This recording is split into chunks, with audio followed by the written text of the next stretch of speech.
in 2009.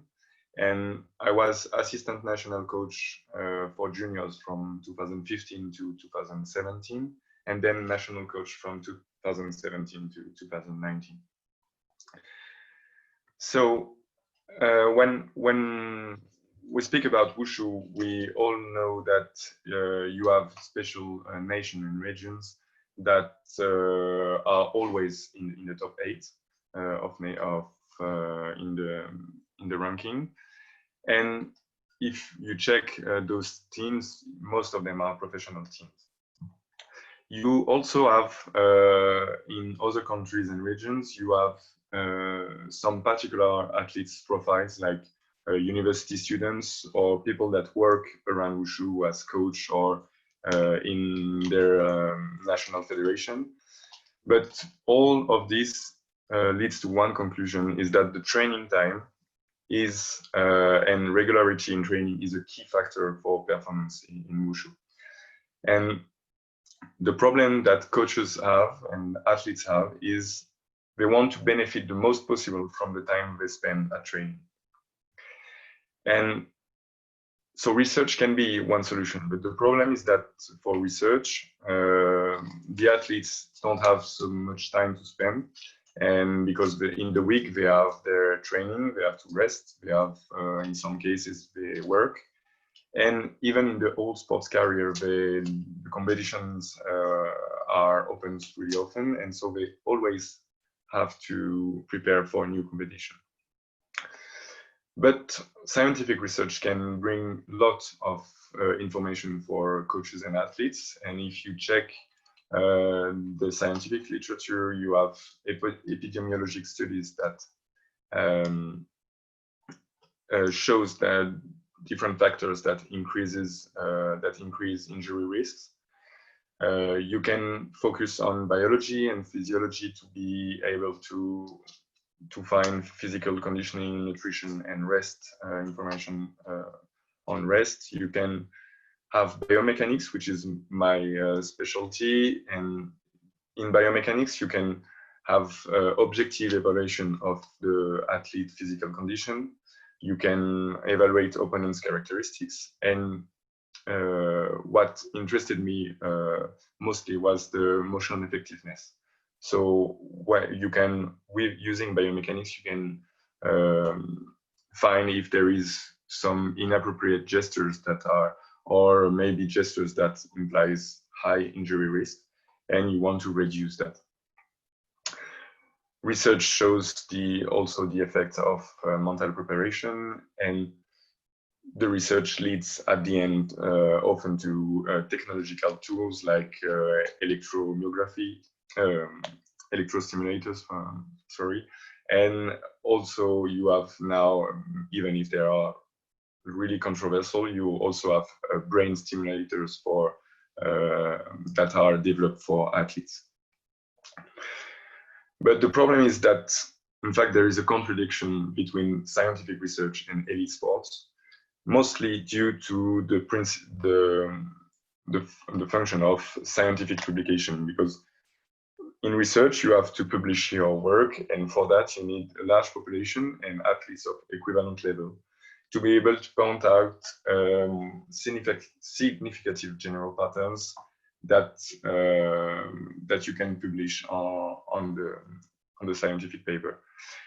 But the problem is that the elite athlete is inherently different from the norm. So it's really difficult to find a group of athletes that are equivalent. And the other problem of scientific publication is that it takes a long time before publication, and the sportsmen don't have this time to spend. So, and the other problem is that sometimes the results in the scientific papers are really difficult to understand for the public who is not a specialist in the field, and it often leads to shortcuts and overinterpretations of the scientific results.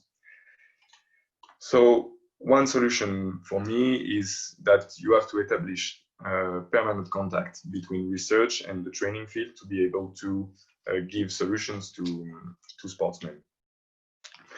So the first solution that I will present today is the solution that I developed in my PhD, is to have high accuracy on the measures we do, and personalized measures.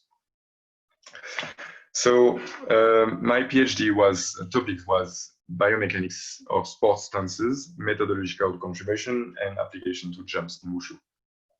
It was performed between two main institutes, the National Institute for Sports Expertise and Performance, and the Human Biomechanics Institute in Paris. And it was financed by the ENS de Lyon. So if we check the results in the last major events, we can surely say that Nandu is crucial for performance at international level. And we also know from the literature that Nandu repetition at training is the main cause of injuries in Wushu. So we can see here some Nandus performed by Wang Di.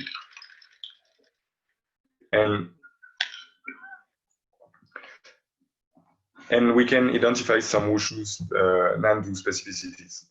You have to jump high and rotate fast. I think Wang Di showed us that. But you also, what is different from other acrobatic motions like you can find in artistic gymnastics, is that the competition floor is not bouncing. And also you have maximum 4 steps to do the running up. So if you take this in consideration, the technique you have during the stance phase just before the jumps is really critical for performance. You have another constraint that is due to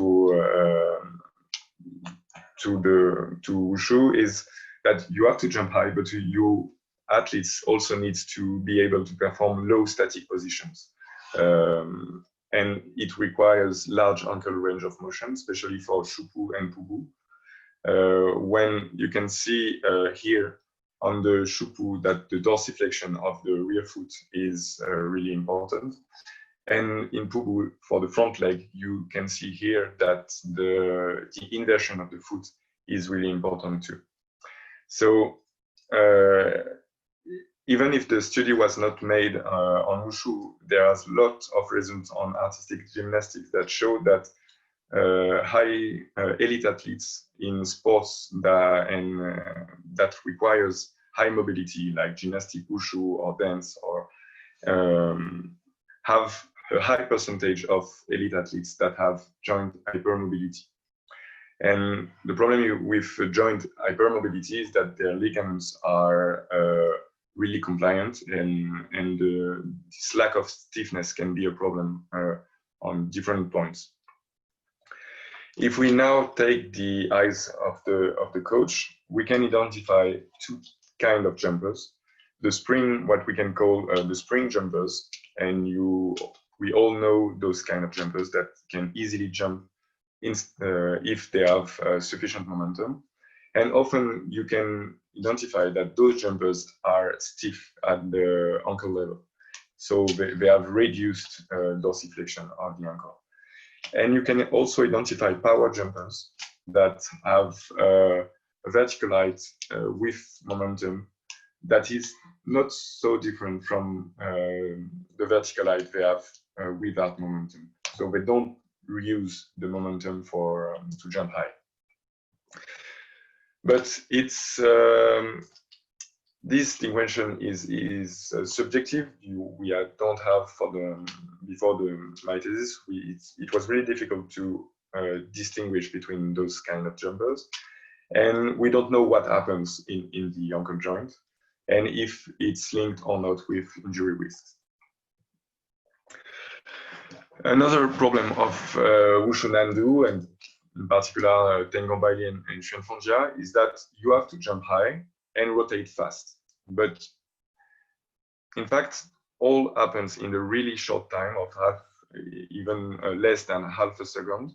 And during the stance phase, you have at the same time you have to create upward linear momentum and create angular momentum to be able to rotate.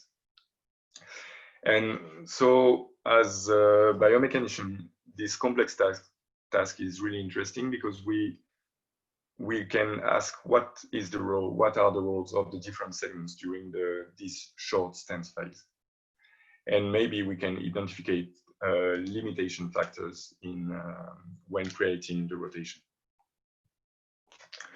So I will just briefly speak about what we can do in biomechanics, and I will really be brief on the methodological contributions, and then focus on what can be applied at training. So sports stances have been really studied by biomechanics on the last years, because it's a performance factor not only in wushu but in most of the sports. And it's also during sports stances that you have injuries that appears, either they are traumatic or chronic. So you have a lot of biomechanical analysis that studied the stiffness of the legs, the kinematics, it means the motions of the legs, or the dynamics, it means that they study the motion and the forces that are linked with that motion.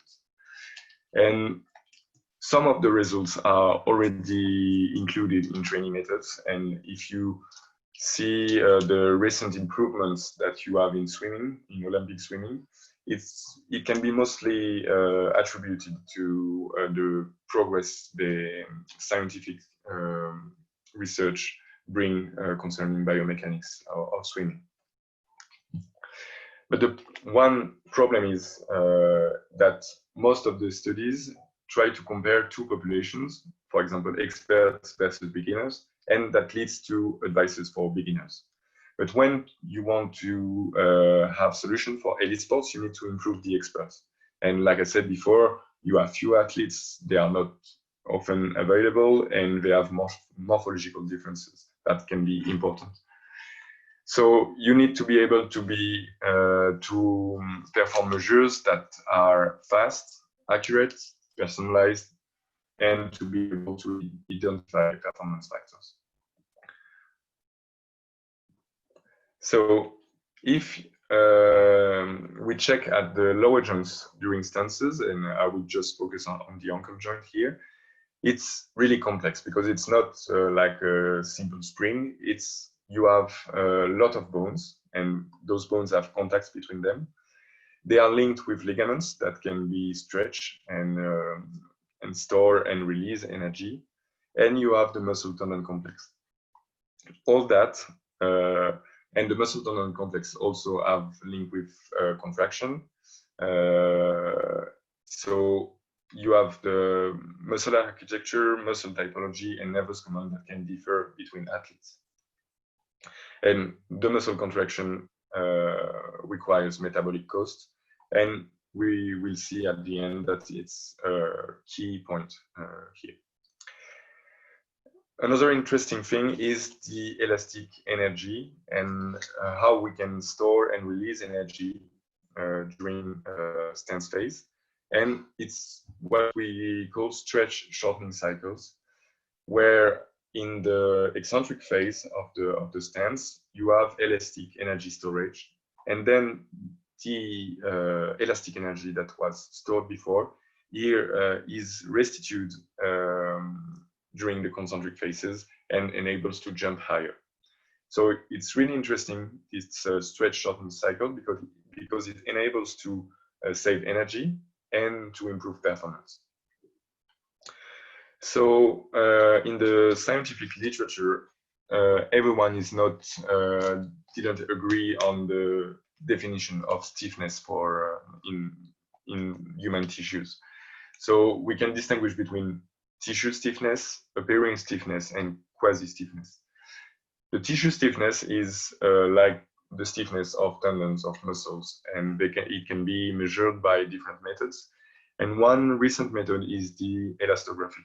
So elastography enables to know the elastic modulus of tendons, of muscles, and we can have precise information on the mechanical properties of those tissues. You also have the joint appearing stiffness, which didn't interested me a lot on my PhD, because in fact you consider joints as a rotation spring, so you don't take into account the contraction, the muscle contractions.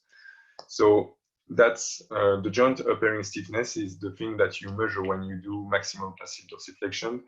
It means that you just try to put the joint at its maximal range of motion. And one really interesting parameter is the quasi-stiffness, because it's dynamic, so you can calculate it even during motions and when you have contractions. And it's linked with inverse dynamics that I will develop later. So in my study, I started to, I wanted to keep the elastography method because it's easy and fast to measure muscle tone and mechanical properties. If we look now at the effect of stiffness, of leg stiffness on the performance, even the scientists, they didn't agree on the definition, but they didn't agree also on the effect on performance. Because depending on which sport, which athletes, and which motion, and depending also on the definition of stiffness they take, some showed that you have a positive effect of stiffness on performance, and some other studies showed that you have no effect of stiffness, and other studies show that you have negative effects of stiffness on performance. The only thing that seems to be sure is that when you do stretch shortening cycles, you need to have stiff tendons and compliant muscle body. So all those measures are interesting to evaluate athletes' characteristics, but it's far from training reality. So in my study, I really focused on what we call inverse dynamics.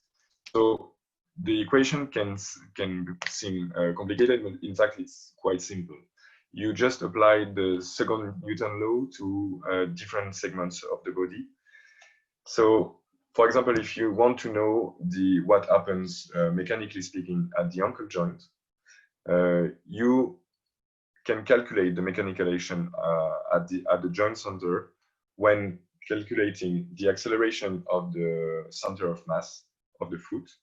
You can and you deduct the force that are applied by the ground on the foot, and you deduct also the center of mass, the mass of the segment. So you have a joint, and those studies showed previous results that the joint torques are linked with injury risks. For example, if you have a knee joint valgus torque that is too high, you can have arthrosis development. If you have a knee joint that moves have varus or external rotation torques, it's really linked to ACL torn. And also at the ankle level, if you have valgus torque, it can be linked to ankle sprain. So those talks can be a key point to evaluate if an athlete is damaging his body or not during his motions. Concerning with inverse dynamics, you can evaluate quasi stiffness, and even if you cannot measure elastic energy, you can really understand the joint behavior during stance phases. And you can also calculate the joint power and joint work. The only problem with that technique is that you have a lot of sources of errors in the entry parameters. And in fact, for the calculation, I will show that you have a lot of methodological adaptation to make if you want to study sport motion. Concerning the tools we have in biomechanics, I think the most simple and the more used even by coaches is the video analysis.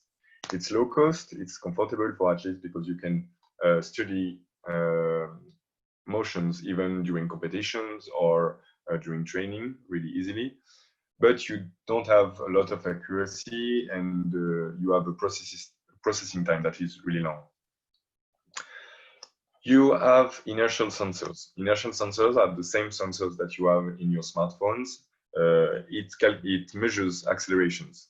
So you have really precise and accurate accelerations, but the system is really expensive, and you have low sampling frequency, and it's really difficult to link those data with force plates.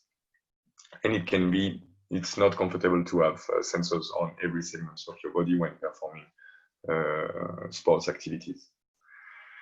You have electromyography, which I will not speak about in this presentation, but it enables to have muscle contraction data, but it's also expensive and not comfortable and time consuming to make the setup. And the reference technique for biomechanics is the optoelectronic systems. I think you already saw some this technique, because it's the same system that is used in clinical research, in sports performance research, and also in movies too. And the principle is that you have many infrared cameras in the room. You place reflective markers on the body of the athlete, and then you can have the 3D position of all the markers you placed on the body. So it's really accurate, but the problem is that it's really expensive first, and you also have problems of when you want to have accelerations, and when sometimes you lose markers, and it involves a lot of problems. And you also have, it's time consuming also, because you have to place all the markers on the body. But another advantage is that you can easily link it with the force plates to measure the ground reaction forces under the feet. So when you start from the motion here, and you want the joint mechanical actions. I said that the entry parameters are the segment accelerations, body segment inertial parameters, and mechanical actions. And between that, in fact, you have a lot of steps. You have a lot of things to calculate and to measure, and all those steps are increasing the sources of errors.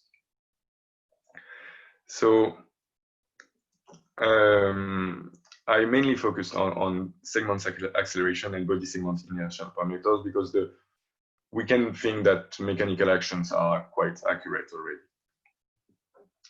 So I had two scientific goals in my thesis. It was to develop methods to improve accuracy of inverse dynamic sports motion analysis, and then to analyze performance during stand phases of wushu chaps. Concerning the methodological contribution, I promised you that I will not spend a lot of time in it, because it's really complex. But in fact, I try to check to improve the method on sampling frequency, soft tissue artifacts, double differentiation, and the choice of the inertial model to improve the accuracy of my calculations. If we now check out what the athletes did during the protocol. The motion analysis lab was in the Human Biomechanics Institute in Paris. I did the pre-test at the National Institute for Sports. And the first condition was to mimic competition floor. So we installed something that is really close to competition floor. And you can see on the photograph, you can see that there is a hole at the middle of the room where we put the force plates. And then we put a carpet on it, so it can be really close to what we have in competition. Then for segment kinematics, we use the optoelectronic systems with 13 infrared cameras and 300 images by second, with 42 markers placed over the athlete's body. And we used also 2 force plates. So each athlete has 42 markers placed on particular anatomical points. that you can see here. And for the subject, I had 12 members of the French national wushu team, and they have national or international level. And you can see on the photograph that they have high morphological diversity, and we needed model personalization to be able to have accurate measures. Concerning the protocol, we performed a standardized warm-up, and especially we control the stretching of the triceps, the sural triceps, it means the calves muscle. And we make a maximal range of motion test in ankle dorsiflexion, like you can see on the photograph here. Then after that, the athletes performed different jumps. First, standardized jumps like squat jumps. It's jumps without any momentum at the beginning. Counter movement jumps where you are standing still, then you go down and jump. And drop jumps that you can see on the photograph. You just fall from a chair and then jump the higher you can. We also perform educational jumps, the same educational jumps that we do at training. It means vertical height using the Nandu running up and maximal rotations. And at the end, they performed Nandu, especially Tengambailian and Xuanfengjia. It means that during the protocol, each athlete had to perform 58 valid jumps. And it means that in reality, he performed like around 70 jumps during the measure sessions. It can be considered as equivalent to what we have in training, and we let sufficient rest between the jumps. And at the very end of the protocol, we made measures of elastography at rest of the gastrocnemius muscles, so the calf muscles in shortened position, and the Achilles tendon.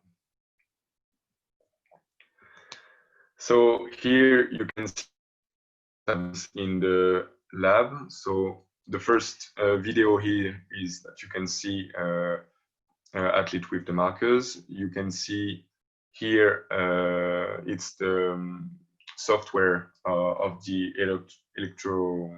optoelectronic system, and here you have it was the videos of our calculation software. So the last thing we had to make our study was to identify a parameter to be able to distinguish between spring jumpers and power jumpers. So I used a parameter called pre-stretch augmentation. It means you just evaluate how much an athlete jump higher when he uses a drop jump compared to the squat jump. So I will explain it. So first, in squat jumps, you measure the height of the center of mass during the squat jump, and you compare it to the height of the center of mass when during a drop jump. And with these two measures, you can have the pre-stretch augmentation. So it's a really simple test to identify athlete's jumper's type. And in fact, you have sprint jumpers that have high PSA, so they largely benefit from the eccentric phases during the drop jump. And you have power jumpers that have low PSA because they have small benefit from the eccentric phase. And if we check at this parameter, we can see that the two jumper types jumped at the same height, so 54 centimeters in medial values, but the PSA was really different from spring jumpers than power jumpers because you can see that it's more than double.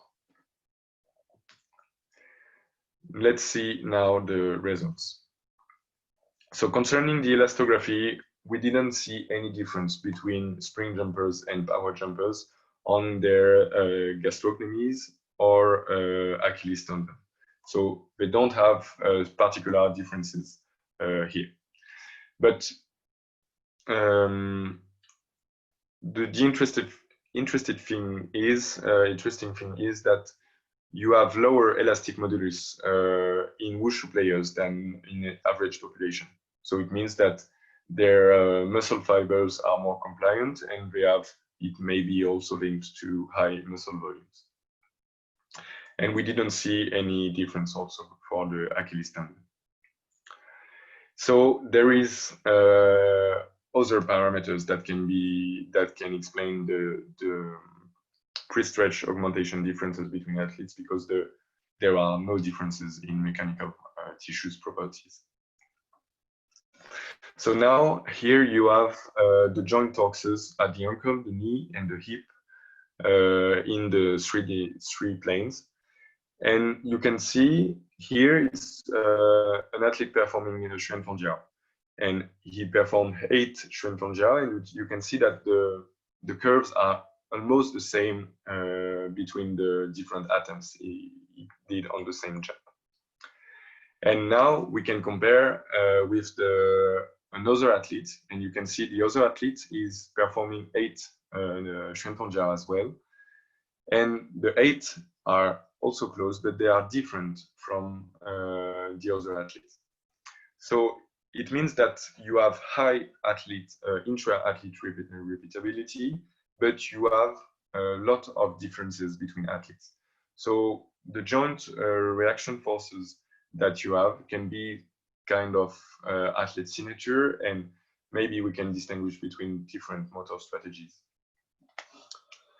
So now I will explain the main results is on that curve. In fact, you can see that this graph represents the ankle joint flexion torque respective to the ankle joint flexion angle. So you have to read it in this direction, and in fact the stand phase starts here, and then you have the eccentric phases where the joint angle decreases, and then here with the stars you have the concentric phase. And you can see here that you have 2 slopes in the concentric phases. If you check the first half of the concentric phases, you see really high slope, and in the second phase, the second part of the concentric phases, you have lower slope. And this curve is really demonstrative of what happens in sprint jumpers. If we compare to power jumpers, you will see that there is a big difference. That the concentric phases has no difference in slope between the first half and the second half of the concentric phase. And I know that it can seem complex, but in fact, it's quite easy to understand. In fact, the maximal dorsiflexion is different from power jumpers, between power jumpers and sprint jumpers. Power jumpers have higher joint mobility. And for example, for this jumper, you can see that during the jump, he didn't reach his maximal dorsiflexion. So all the power produced has to be produced by the muscles. If we check now, we come back to the spring jumper, you can see that the spring jumper reaches his maximal dorsiflexion. So it means that it can explain why you have 2 slopes. In the first half here, in fact, he's not only using his muscles, but he's also using the passive tissues of the jump. I explained that at the ankle level, you have a lot of passive tissues. You have ligaments, you have the bone contacts, and you have the joint capsule. And all these elements gives some stiffness and some really high stiffness at the ankle level. And so in the first part of the concentric phases, the spring jumper uses all those passive tissues to produce power. And then in the second phase of the concentric phases, he uses mostly the muscles like the power jumpers did. So we can identify here a really different strategy between the two jumpers. So if we now check in detail the results, we also see that spring jumpers have higher knee torques than power jumpers. It means that if we refer to scientific literature, the risk of arthrosis in those jumpers is higher than in the power jumpers. Like I said before, they use the passive tissues to produce force, but those tissues are not conceived to produce force. So it can have damages on the long term. So one advice for coaches is that you have to check if your athlete is performing well the stances. For example, you can see on the photograph you have a spring jumper, and you can see that at the knee level, the knee is bending on the side that it shouldn't bend in this direction. So the advantage is that it gives higher jumps, but it can lead to injuries in the long term. Concerning power jumpers, you have another problem, is that he uses exclusively muscle contraction. So the performance will be largely dependent from muscle fatigue. So with those kind of athletes, you need to avoid repetition, because the performance will decrease and the risk of injury will increase. And in the Taolu conception, you need to place, for those athletes, you really need to place Nandu at the really beginning of the form, because they will not be able to perform it really well at the end. And the last question would be why you have those differences. And those differences can be linked to genetic. Like I said, you have hypermobility. That is a real problem. In power jumpers are more concerned with hypermobility than spring jumpers. You have no spring jumpers that have hypermobility. And it can also be linked with training habits, because I identified that the power jumpers were more used to weight training, and the spring jumpers were more used to plyometric trainings. And all those results lead to a lot of publications and congresses. Concerning the rotation, we have here the impulsion problem. The impulsion is really known for creating translation. And we know that when you want to jump, in fact, the major role is linked with lower limbs, so ankle, knee, and hip. But the arms are responsible for 6 to 10% of the impulsion during a high jump. But what I proposed during my PhD was the rotation impulsion. It's almost the same that the vertical impulsion, but it enables to create rotation. And here you can see on the maximal rotation jump that the forces that are implied, the moments, the torque that is implied is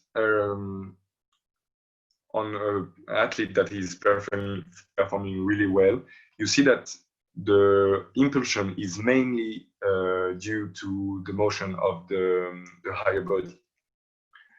And so in some athletes, I had some athletes that had difficulties to perform well the Nandus. And during the Nandu, I saw that you see in the dotted line that the rotation impulsion due to arms was not correlated to the rotation impulsion. So they didn't use their arms really well to create rotation. So in fact, we always focus on how to use the legs during the stand phases. But in fact, during the Tenkombailian and Xuanfangja, the main role is concerning the arms and the upper body. So because you need at the same time to create, to have vertical impulsion and rotation impulsion. So you have to find the right trajectory to be able to perform both at the same time. You also have power strategies. So if we check here, we can see that when creating rotation, the force under the left foot and the force between the right foot should be in those directions. So one force at the right of the center of mass and one of the force at the left. And people who are performing well are always have always this kind of configuration. But sometimes you see people that have contradiction between those two forces and they cannot create the sufficient rotation. So if I just come back here, and concerning the strategies, so you can see that some athletes only use positive power, so they just accelerate their rotation during the stance. And you also have athletes that use negative power to store energy during the stance phase.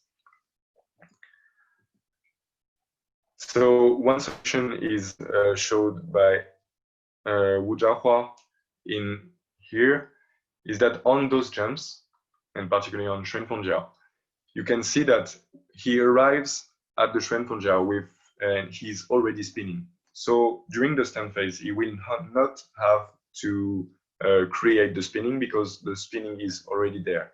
So he will be able to focus exclusively on creating a vertical linear momentum, and he will not have to produce angular momentum.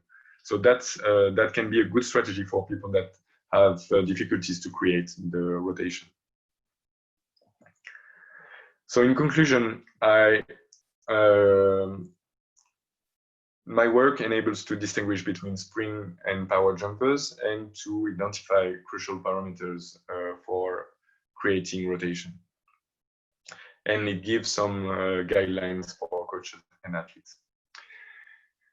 But like I said at the very beginning, you have few athletes, you have they are not available, and you have morphological differences. And my first solution was to make accurate measures, but I changed my mind at the end. And I now think that the optoelectronic systems is the reference method. It's really accurate, but you have important limits. It's not an ecologic method in terms that to measure this, you have to take the athlete and to make him to put a lot of markers it's without shoes. He's not in the right condition to perform his jumps, and you have a lot of constraints. And the main problem is that it's really expensive system. So in my postdoctoral studies, I focused on evaluating the low-cost and ecologic methods. And now we think that the field measurements should really be followed by direct interpretation to be to have the athletes involved in the studies. We need and some of maybe you heard of Peak Performance Project, which is a company that have biomechanicians, and they try to find solutions for particular cases. They study a lot of NBA top athletes. And they are it's one thing that can be interesting for athletes even. And at the end, I think that in the future we will have many developments of ecological methods, and in particular, it's one really interesting tool is the Kinect, the Microsoft Kinect, that enables to have motion measures that are really cheap, and also even if it's not really accurate, maybe it's the second solution would be to give up some accuracy with those kind of systems and then increase the amount of data. And if you give up some accuracy but increase the amount of data, you will be able to have pertinent results for sports. Thank you for your attention.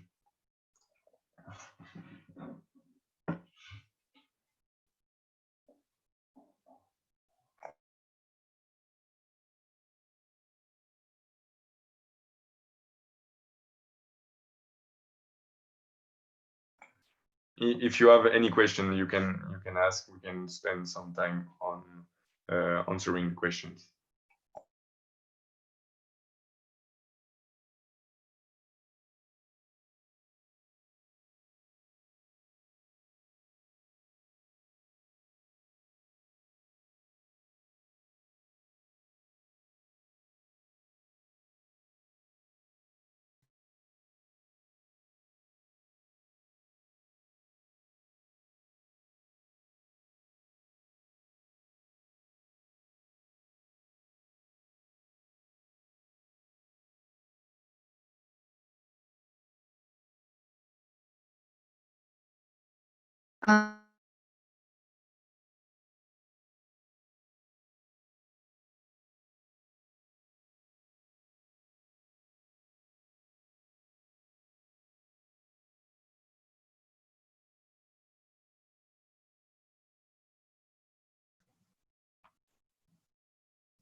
You have no questions?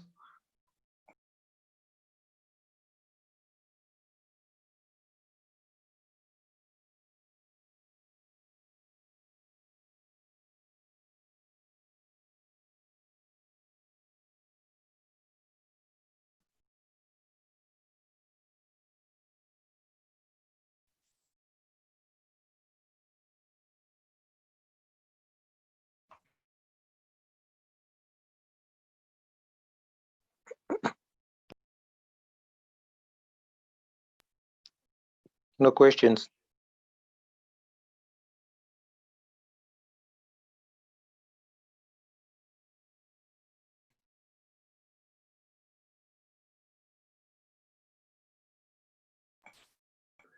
Okay, so if there is no question, you have my contact here. You can send questions by email, and I will be glad to answer your questions. So I say you goodbye and see you maybe on the next Wushu Classrooms.